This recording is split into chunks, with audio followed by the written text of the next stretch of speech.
기독교 복음에서 관계는 정말 중요합니다. 아마 제일 중요할 것 같은데요. 저희가 지난주까지 교회론을 함께 나누면서 저도 의도하지 않았는데 결국은 교회는 관계이구나.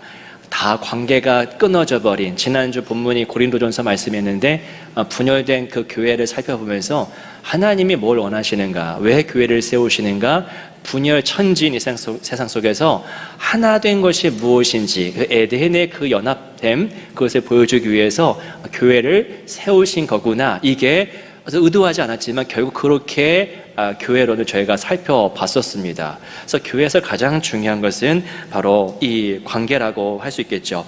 자, 지난 주일에 말씀을 나눴듯이 관계는 생명 그 자체이고요. 하나님과의 관계, 그렇죠? 그게 관계가 생명 자체이고요.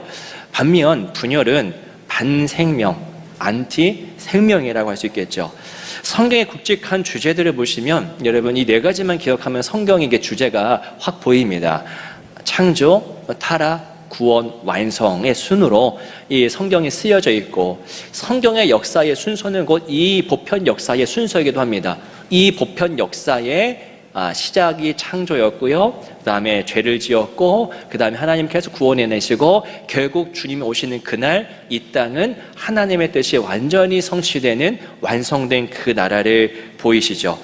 여러분, 이 성경의 굵직한 주제들 역시도 이 모든 주제들을 저희는 관계로 다 풀 수가 있습니다. 창조는 무엇일까요? 창조는 관계의 시작입니다. 이전까지는 하나님이 이 만물과 관계할 수 없죠. 왜요? 만물이 존재하지 않았으니까. 근데 만물이 존재하면서부터 하나님은 삼위일체 자체적인 관계 아니라 삼위일체가 아닌 하나님이 아닌 다른 존재와 관계를 누리는 것, 그때 창조 때 시작이 된 것이고요. 그럼 타락은 무엇이겠습니까? 모든 관계의 분열이겠죠. 하나님과의 관계, 또 이웃과의 관계, 나와 나 자신과의 관계, 나와 세상과의 관계, 모든 것이 뚝뚝뚝 끊기는 걸 우리는 창세기 3장에서 우리는 볼 수가 있었습니다. 그리고 구원은 무엇이겠습니까? 그 끊어지고 분열된 그 관계들이 새롭게 되는 것이죠. 완성은 뭐겠습니까? 하나님이 이루시기 시작한 그 관계 회복이 완전히 이루어져서 그 에덴, 죄가 임하기 전에 그 정말 친밀했고 긍휼했고 사랑 넘치는 그 관계, 아마 우리는 이 땅에서 아무리 거룩해져도요, 그 에덴, 죄가 들어오기 이전에 그 관계의 친밀함이 어느 정도 아름다운지 우리는 사실 가늠할 수 없을 겁니다. 그 정도로 끈끈하고 친밀한 관계가 완성의 때에 회복이 된다는 것이죠. 지금은 저희는 살다 보면은 늘 상처받기 쉽죠. 뭐만 얘기만 하면 상처가 되고 의도하지 않았어도. 그런데 그 모든 상처가 다 존재하지 않고 친밀해지는 그 관계가 이루어진다는 겁니다. 그래서 여러분, 관계가 우선입니다. 교회는 결국 관계예요. 하나님과의 관계, 또 우리와의 관계, 나와 나 자신과의 관계까지도. 그래서 정말 관계가 중요한데요, 이런 이야기 제가 들은 바가 있습니다. 어떠한 여성분께서 신자예요. 신자 성도신데 목욕탕을 가셨습니다. 갔는데 그날따라 이제 주말을 앞두고 있어서 그런지 가득 찬 겁니다. 사람들이 다 목욕하고 있는데, 요즘은 모르겠습니다. 저도 요즘에는 잘 안 가서 모르겠는데, 예전에 가보면은 다 거기에 세숫대야를 쌓아놓고서 하나씩 가져가서 머리도 감고 손도 닦고 하지 않습니까? 근데 그날따라 사람이 많아서 세숫대야가 하나가 없는 겁니다. 그래서 둘러보니까 저기 앉아있는 한 분께서 혼자서 2개를 쓰고 있대요. 머리도 감고 빨래도 하면서. 그래서 이분이 가서는, 아니 이렇게 너무 세숫대야가 없는데 2개 쓰고 있으니까 1개는 좀 나눠서 쓰시면 안 되겠냐고 했더니, 그럼 우리 이제 권사님들 같은 경우, 집사님 같은 경우에는 흔쾌히 내주시겠죠. 근데 그분은 당신이 뭔데 나보고 왜 하나를 달라고 하느냐라고 그렇게 버럭 소리를 지르더래요. 그래서 이제 마음이 상할 대로 상했는데, 그리고 이제 이분도 다 하고 나왔고, 세숫대야 2개 썼던 그분도 이제 밖에 나와서 물기 닦고 하고 있는데, 저 멀리서 한 분이 들어오시더니 이 세숫대야 2개를 쓰고 있던 분을 향해서 권사님 그러더래요. 권사님, 아니 지난 밤 산기도 갔다 왔다면서요? 그러는 거예요. 이 2개 쓰고 있던 이 화를 냈던 분께서 이러더랍니다. 아이고, 말도 마요. 은혜가 쏟아지더만요. 라고 하더랍니다. 결국 여러분 뭡니까? 은혜를 받았다는데 결국 뭐 하나를 못하는 겁니까? 세숫대 하나를 내어주지 못하는. 자, 그렇다면 우리는 이렇게 신앙생활 하는데 그 모습이 우리의 모습은 아닐지 한번 생각해 보자는 것이고, 우리의 관계는 어떤가? 하나님과의 관계, 우리 교우들과의 관계는 어떤지 우리는 반드시 한번 반추해 봐야 됩니다. 예수님을 초대한 마르다가요, 일을 하느라 정신이 없었을 그때에 예수님이 하셨던 말씀은 다른 게 아니에요. 너 일하지 마, 이거 아니에요. 일하지 말고 와서 예배드려, 이게 아니었습니다. 핵심은 뭐였냐면은 너 너무 분주하다, 이 한마디였어요. 일을 하라 마라 이거 아니었습니다. 너 너무 분주해 라는 것이죠. 자, 예수님이 말씀하실 때 일을 했던 것을 나무랐던 것이 아니라요, 일을 하면서도 얼마든지 그 여인은 주님과 온전한 관계를 누리면 됐습니다. 그런데 그걸 못했던 거예요. 관계가 단절된 것을 보고 예수님은 안타까워 하셨던 것이죠. 자, 예수님도 관계를 언제나 가장 중요하게 여기셨던 겁니다. 자, 하나님과의 관계가 이처럼 중요하다는 것을 우리 성도라고 한다면 다 아실 거예요. 중요하다. 그런데 이 주님과의 좋은 관계는 과연 어떤 과정을 통해서 이루어지는지 우리는 깊이 생각해 보진 않습니다. 자, 일상의 분주함 때문에, 그 모든 것들 때문에 우선순위가 밀리고 밀려서 하나님과의 관계는 너무나 뒷전이 될 때가 참 많죠. 자, 오늘 본문의 말씀은 여러분 관계에 대한 말씀입니다. 관계. 자, 주님과의 온전한 관계가 어떻게 형성되는지 아주 명징하게 시각 언어로 우리에게 말씀해 주시는데요, 예수님은 자신을 포도나무라고 말씀하십니다. 포도나무. 저희가 지난 2월이었나요? 저희가 에고에이미, 나는 무엇이다 8가지를 살펴봤을 때 한 번 언급했던 내용이긴 합니다. 예수님은 자기를 포도나무라고 말씀하시죠. 참 포도나무라고 하십니다. 그리고 우리를 뭐라고 말씀하시냐면은 가지라고 표현하십니다. 그러니까 너무 쉬운 비유예요. 그래서 더 이상 뭐 풀이할 것도 없고 설교할 것도 없어 보이는 말씀이기도 합니다. 여러분, 나무와 가지가 어떤 관계에 있어야 하는지 너무 명쾌한 문제 아니겠습니까? 이 둘은 어떻게 있어야 됩니까? 나무와 가지는 붙어 있어야 돼요. 붙어 있어야 됩니다. 그게 전부예요. 그래야 이 가지는 열매를 맺을 수 있고 심지어는 자기의 생명까지도 유지할 수 있게 됩니다. 반대로 이 가지가 나무와 완전히 분리되는 순간 자기도 죽고 열매도 못 맺는 그런 총체적인 그런 난국을 보게 되죠. 예수님의 말씀은 여러분 무엇이냐면요, 너무 단순하고 명확해서 오해할 그런 가능성이 전혀 없습니다. 우리에게 뭐라고 말씀하시냐면 붙어 있어라 말씀하시는 거예요. 한번 따라하겠습니다. 붙어 있어라. 예, 붙어 있으라예요. 어디에 붙어 있어요? 주님 안에 붙어 있으라. 떠나는 순간 시작되는 건 자유일 것 같지만 그 자유가 아니라 죽음이다, 사망이다라고 하는 이 명징한 사실을 비유를 통해서 말씀합니다. 예수님은 이처럼 시각적인 언어로 설명하시는 것과 함께 좀 더 심층적인 이야기를 하시는데요, 여러분 4절 말씀을 보십시오.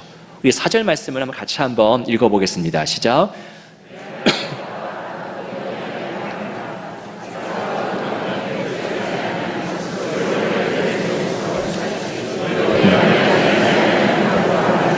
아멘. 자, 뭐라 말씀하시면요, 내 안에 거하라 라고 하시죠. 내 안에 거하라. 근데 여러분, 예수님은 내 안에 거하라 라고만 하지 않습니다. 너 내 안에 와서 붙어 있으면 돼 라고 하지 않으시고요, 그 다음 말씀을 보십시오. 뭐라 하시냐면은 너희 안에 나도 거하리라. 내 안에 너희들이 거해야 되고, 그리고 너희들 안에 내가 거하리라 라고 말씀을 하십니다. 이게 뭐죠? 우리가 주님 안에 거하고 주님 우리 안에 거하시는 사건을 말씀하시는 건데, 이거는 여러분 상호 내주, 서로 안에 거하는 겁니다. 상호 거주라고도 할 수 있겠죠.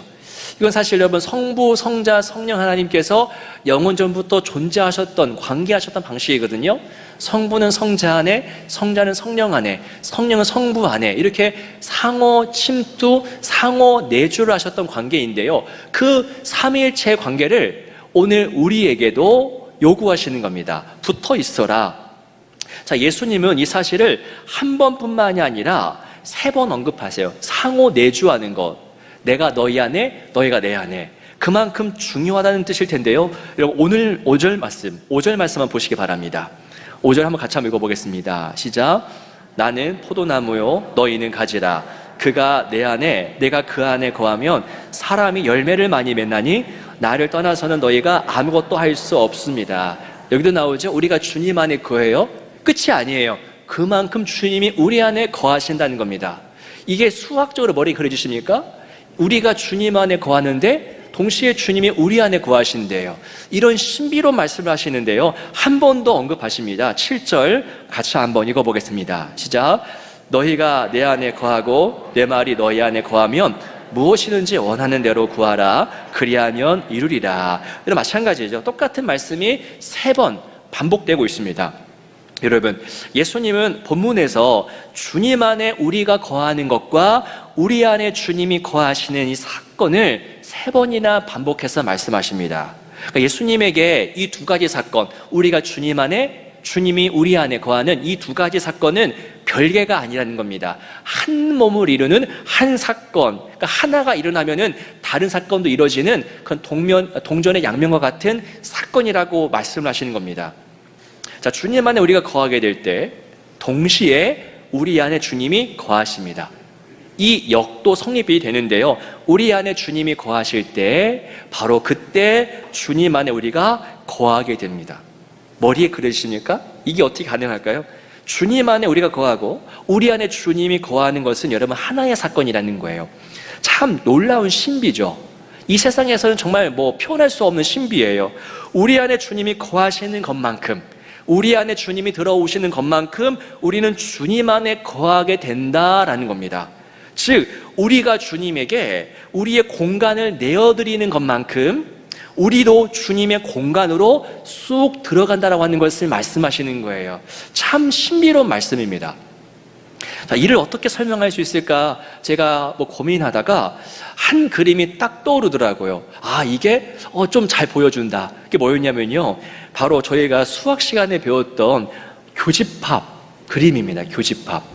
자, 교집합이 본문의 이 관계의 상호 내주의 신비를 시각적으로 잘 설명해 주는 것 같은데요. 한번 보여줄까요? 첫 번째 그림이요. 이 집합이잖아요. 한쪽은 나 자신이고 한쪽은 예수입니다. 자, 내 안에 예수님이 들어오시는 영역은 곧 예수님 안에 내가 들어가는 영역이 되는데요. 자, 예수님 믿기 전에는 이와 같은 그림이 될 겁니다. 예수와 내가 전혀 교집합이 없어요. 나는 나고 예수는 예수예요.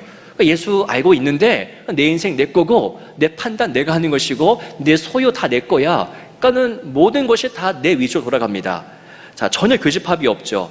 내 안에 예수님이 거하는 부분이 없어요. 그러다 보니까 우리가 주님 안에 거하는 영역도 전혀 없습니다. 자, 그러다가 여러분 복음을 듣고 주님을 영접하면서 우리 안에 예수님이 들어오기 시작하겠죠. 우리 안에 예수님이 들어오셔서 조금씩 우리의 마음을 다스리십니다. 그리고 바로 그만큼 우리도 주님 안에 거하게 되죠. 자, 다음 그림을 보여주십시오. 이겁니다. 그렇죠? 나라고 하는 부분은 예수님이 들어오지 않습니까? 그런데 내 안에 예수님이 들어오는 것만큼 나도 예수 안에 거하게 돼요. 점차 이게 늘어날 수 있겠죠. 다음 그림이요. 좀 영역이 넓어질 수 있겠고요. 그리고 자, 마지막 그림을 보시면 이렇게 완전히 이게 바로 오늘 본문의 말씀이 하고 있는 나무에 붙어있는 가지의 상태, 아예 내가 예수 안에, 예수가 완전히 내 안에 거하는 모든 것이 다 교집합이 되는 상태입니다. 예수님께서 궁극적으로 원하셨던 관계가 바로 이처럼 이 상태, 내가 예수가 되고 예수가 내가 되는 이런 상태일 겁니다. 자, 우리가 완전히 주님 안에 거하게 되고 주님이 완전히 우리 안에 거하게 되는 상태, 바로 이 모습을 주님이 오늘 우리에게 원하신다는 겁니다. 자, 이 마지막 그림의 상태를 다시 한번 생각해 보십시오. 이때 여러분 우리는 어떤 상태입니까? 완전하게 이치할 때에 어떤 상태입니까? 내 것이 있습니까? 없습니까? 내 것이 없는 상태가 되죠. 내 모든 것이 다시 다 사라집니다. 지금 무슨 말이냐면 여러분, 내 것이 사라지는 것만큼, 내 영역에서 내 것이 사라지는 것만큼 주님의 것이 우리 삶 가운데 들어오십니다. 이 반대도 성립이 될 텐데요, 주님이 내 삶 가운데 들어오시는 것만큼 내 것이 점차 사라지게 됩니다. 두 주인을 말씀하시잖아요. 두 주인 섬길 수 없다라고. 그렇죠? 우리 안에 두 주인을 섬기는 순간 예수님은 작은 영역밖에 들어오지 못한다는 겁니다. 여러분, 주님과 하나 된다고 하는 것은 내 안에 있던 이전의 것들이 어떻게 되는 겁니까? 다 깨끗하게 청산되는 것이고요, 주님으로 가득하게 되는 것을 의미합니다. 그게 주님과 하나 되는 거예요. 내 모든 것을 다 이양해 드립니다. 내 것이 아닙니다, 주님의 것입니다 라고 하면서 내 모든 의지와 감정과 판단과 행동까지도, 소유까지도 다 주님께 내어드리는 상태, 그게 주님 안에 거하는 것이고, 그렇게 될 때에 주님이 온전히 우리 안에 거하게 됩니다. 즉, 내 것을 고수하고 내 것이 살아있으면 주님이 우리 안에 들어올 수가 없습니다. 들어오지 못합니다. 얼마 전에 개봉했던 영화 많이 보셨죠? 탑건 매버릭이라고 하는 영화를 보시면요, 주인공 탐 크루즈가 몇 번이나 반복하는 대사가 있습니다. 그 자기 제자에게 비행 기술을 가르치는 제자에게 반복해서 했던 대사 중에 하나가 뭔지 아십니까? 기억나실까요? 생각하지 마, 이거였습니다. 생각하지 마. 너무 자기 것에 갇혀 있으니까 상황 그때그때 너무나 변동되니까 너무 애써서 생각하지 마라고 하는 이야기를 했는데요, 저는 생각을 비워라고 하는 뜻으로도 그것이 읽혔습니다.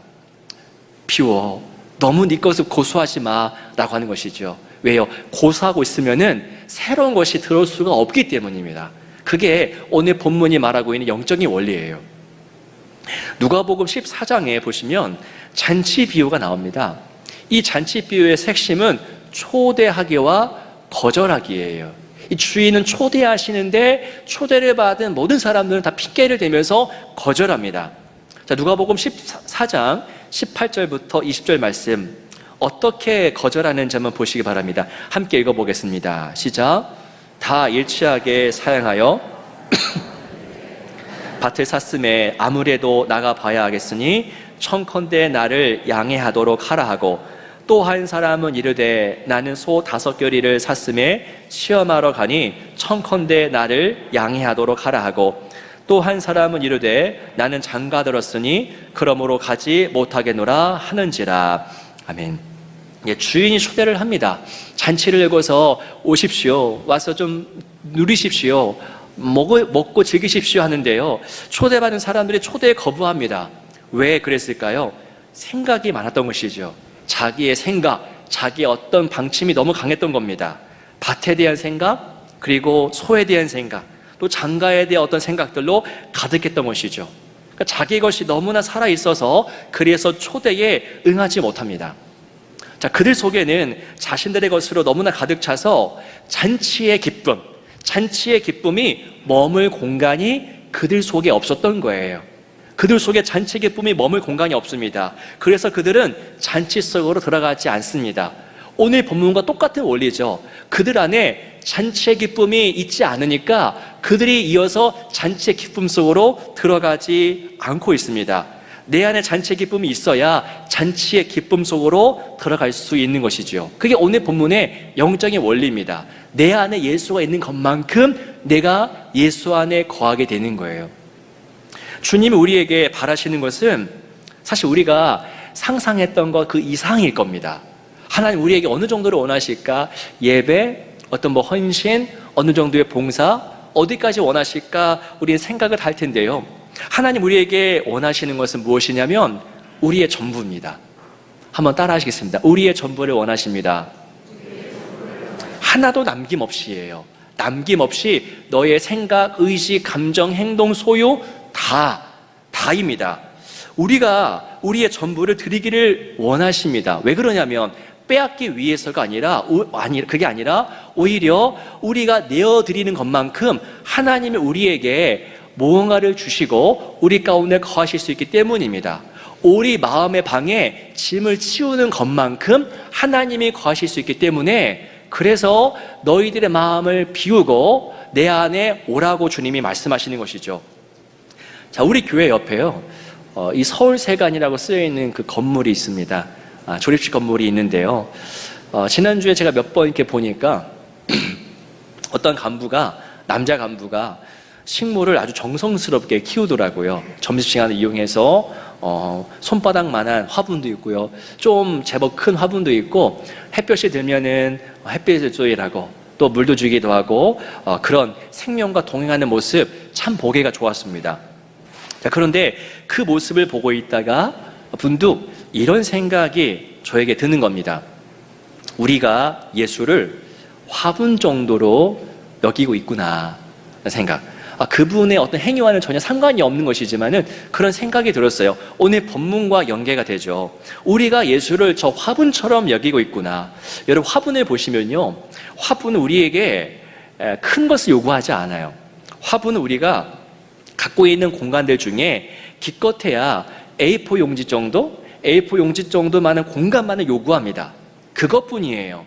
우리는 그 정도만 내어주면은 얼마든지 화분을 키울 수 있습니다. 다른 거 원하지 않고 요만큼의 공간만 내어주면 키울 수 있는 것이 그게 화분이에요. 우리가 예수님을 바로 그런 식으로 여기고 있다는 사실이 생각이 된 거예요. 우리 삶에서 A4 크기만한 공간만큼만 예수님에게 할애해 드립니다. 주일 예배만큼만요, 수요일 정도만요, 새벽 묵상까지만요, 요 정도만 주님께 내어드리고 나머지는 내 생각, 내 감정, 내 판단대로 살아가는 것이 우리의 일상의 모습이지 않습니까? 전체가 아니라 우리 삶에 화분 키울 수 있을 정도까지만 예수님에게 이항해 드립니다. 주님, 이 정도만입니다. 이 정도만이고요, 그 이상은 좀 어렵겠습니다 라고 하는 것이 아마 우리의 상태일 겁니다. 여러분, 본문이 요구하는 것은 무엇입니까? 예수를 화분으로 여기지 말라는 거예요. 예수님은 A4 크기의 화분이 아니라 뭐라고 말씀하십니까? 작은 화분이 아니라 뿌리를 깊이 내린 아주 큰 포도나무라고 하는 것이죠. 그리고 우리는 그 나무에 완전히 붙어 있어야 할 가지라고, 화분을 키우는 존재가 아니라 그 나무에 붙어 있는, 완전히 하나 되는, 아까 교집합 그림 보셨죠? 조금 교집합을 이루는 것이 아니라 완전히 하나가 되는 그러한 일치됨을 주님께서 말씀하는 겁니다. 요만큼만 내어주어서는 너희들이 살 수가 없어. 네의 존재 전체를 다 내어드려야지 그게 원래 하나님이 원하셨던 삶의 모습이 되는 거야 라고 하는 것이죠. 여러분, 예수는 내가 작은 공간만을 내주어 키우는 존재가 아니라 내가 살아갈 반석이 되십니다. 그래서 내 삶의 A4 크기의 공간을 내어드리는 것이 아니라 내 삶 전부, 내 존재 전체를 내어드리는 것이 맞다라는 것이죠. 여러분, 예수가 여러분의 삶에서 어느 정도를 차지하고 있습니까? 예수님이 우리의 전부를 요구하시는 것은 우리의 전부를 살려내기 위해서예요. 빼앗기 위해서가 아니라 너희들이 모든 것을 내려놔야 내가 거기에 완전히 들어갈 수 있고, 그래야 너희들의 불행, 불안, 두려움, 염려, 잠깐 반짝 기뻤다가 우울해지는 거, 그 모든 것이 치유될 수 있어 라고 말씀하시는 겁니다. 우리가 왜 불행하고 왜 불안하고 왜 염려가 될까요? 이게 안 되기 때문입니다. 전부 드리지 못하기 때문이에요. 양다리를 걸치기 때문입니다. 예배 드리고 기도합니다. 그렇죠? 예배 드려요. 얼마나 많은 분 예배 드립니까? 또 기도도 합니다. 그런데 여러분, 그때뿐이지 않습니까? 그때뿐이에요. 그래서 사실 문제가 시작되는 겁니다. 예배 끝나고 돌아가는 길에 이미 우리 마음의 주인은 바뀌어져 버려 있습니다. 세상으로. 예수님의 전부가 되지 않고 있습니다. 예수님 우리에게 필수 과목이 아니라 포기해도 되는 그런 교양 과목, 선택 과목 정도로 취급을 받고 있는 것이 사실이죠. 우리 불행의 원인은 여러분 결코 다른 데 있지 않습니다. 예수님 우리에게 전부가 되지 않는 것, 다 드리지 않는 것, 발 하나만 내어드리고 한쪽은 세상에 서 있는 것, 그것 때문에 우리는 마음이 불안하고 불행한 겁니다. 예배는 드리지만은 그때뿐인 것이 문제의 원인이 됩니다. 그래서 기쁨이 메말라 버리고 감정이 마구 흔들리는 것이죠. 여러분, 마태복음 13장 44절에서 46절 보시면요, 거기서 천국의 비유가 나옵니다. 근데 거기서 독특한 장면이 나오는데 한번 이 장면을 한번 같이 읽어보도록 하겠습니다. 시작. 천국은 마치 밭에 감추인 보화와 같으니 사람이 이를 발견한 후 숨겨두고 기뻐하며 돌아가서 자기의 소유를 다 팔아 그 밭을 사느니라. 또 천국은 마치 좋은 진주를 구하는 장사와 같으니 극히 값진 진주 하나를 발견하매 가서 자기의 소유를 다 팔아 그 진주를 사느니라. 여기에 반복되어 있는 내용이 있죠. 소유를 어떻게 한다고요? 소유를 어느 정도? 다 팔아요. 어제 손흥민의 토트넘이 경기를 하지 않았습니까? 아주 좋은 시간, 8시 반에.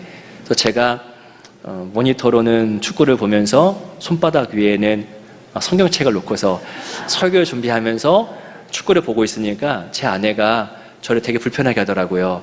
당신의 주인은 누구야? 근데 딱 맞아요. 그게 우리의 모습입니다. 딱 주님께만 집중하지 못하고 요거까지만. 그게 포기가 참 안 되죠. 아는데 포기가 안 돼요. 이게 욕망의 문제이기 때문입니다. 근데 오늘 말씀 보십시오. 다 판대요. 그 밭을, 그 진주를 사느니라. 모든 것을 다 팔아서. 여러분, 소중한 가치를 사기 위해서 가진 것을 다 판다고 그러죠. 이전 것이 남지 않은 겁니다. 다 비워버린 겁니다. 온전히 버릴 때에 온전히 소유할 수 있다는 것이죠. 내려놓는 것만큼, 내 것을 비우는 것만큼 아까 교집합 그림처럼 주님이 내 삶 가운데 들어오시고 역사하신다는 겁니다. 이 천국 비유는요, 말 그대로 비유예요. 근데 이 비유의 원리를 실제로 한 청년에게 예수님이 물었던 적이 있습니다. 바로 부자 청년인데요. 부자 청년에게 이 원리를 요구하셨죠. 가서 내게 있는 것을 다 팔아 가난한 자들에게 주라. 그리고 와서 나를 따르라 라고 주님이 말씀하십니다. 다 팔으래요. 뭐 하라는 겁니까? 네 속에 있는 그 견고한 것들을 다 비워내라. 네 인생 가운데 이 물질의 영역이 아직 네가 주인이 되고 있어. 내가 들어가지 못해. 모든 것을 내어버려. 그래 내가 들어갈 수 있다. 그리고 나서 나를 따르라. 주님의 말씀인 겁니다. 예수님이 그에게 온전히 버리라 하신 것이죠. 그래야 예수님을 온전히 그가 소유할 수 있기 때문입니다. 우리는 더 잘 살기 위해서 오히려 이 모든 영역들을 포기하지 못하고 주님 이거는 내 생각대로 좀 하겠습니다라고 하겠지만은 그거는 사는 길이 아니라 주는 길이라고, 가지가 떨어져 나가는 길이라고 주님께서 말씀하는 겁니다. 살 길은 내 모든 것을 다 이양하고 주님께 다 내어드리는 것. 그때 우리는 비로소 하나님이 원래 지으셨던 복된 인생을 살 수 있다라는 거예요. 저 여러분들에게 이 삶을 강요할 수 없겠습니다. 그런데 여러분은 선택하셔야 됩니다. 이 삶을 선택하면 분명히 하나님의 놀라운 꿈꾸지 못했던 회복과 치유의 역사가 나타날 줄로 믿습니다. 다 내어드리는 것이죠. 여러분, 다시 한번 좀 여러분에게 질문합니다. 여러분에게 예수는 어떤 존재입니까? A4 크기만 필요로 하는 화분 같은 존재입니까? 아니면 내 인생을 다 쏟아붓는, 내 인생을 거기다 쏟아붓는 그런 나무 같은 존재입니까? 지난 목장 연합 예배에서 제가 하나의 그림을 보여드렸는데요. 예전도 회원들에게 바로 도메니코 페티가 그린 에케 호모. 에케는 보라라는 뜻이고요. 호모는 아시겠지만 사람입니다. 이 사람을 보라. 요한복음 나오는 말씀이죠. 이 사람을 보라. 어떤 그림이냐면요, 가시관 쓰시고 예수님의 그 피떡이 된 정말 맞아서 다 찢기신 모습, 그 모습을 그린 거예요. 이 그림을 보고 모라비안 공동체를 이끌었던 친첸도르프가 영적으로 다시 한번 거듭나고 회심하는 그런 경험을 하게 됩니다. 이 그림도 참 인상 깊고 예수님의 사역을 잘 보여줬는데 그 밑에 두 줄로, 라틴어로 두 줄의 그 문장이 있어요. 그게 무엇이냐면은, 나 너를 위해서 전부를, 목숨을 버렸건만 너 나를 위해서 무엇 하려느냐 라는 문구예요. 그 그림과 문구를 보자 이 친첸도르프 백작이었습니다. 많은 것을 가진 사람이었습니다. 근데 변화되어서 모라비아 공동체 300명을 위해서 자기 영지를 내어줍니다. 이 모라비아 공동체는 아주 큰 선교 그런 공동체가 되었죠. 주님이 왜 이 전부를 우리에게 내어주셨습니까? 우리에게 전부가 되어주시기 위해서예요. 주님 묻습니다. 내 너를 위해서 전부 모든 것을 다 내어주었건만 너희는 나를 위해서 무엇 하려느냐? 봉사, 헌신 다 중요하지만 가장 중요한 것은 내 안에 예수로 가득 채우는 것. 그래서 내가 예수 안에 온전히 거하는 것, 이 사실입니다. 이 삶의 아름다운 모습이 저와 여러분의 삶 가운데 온전히 이루어지기를 주의 이름으로 축원합니다.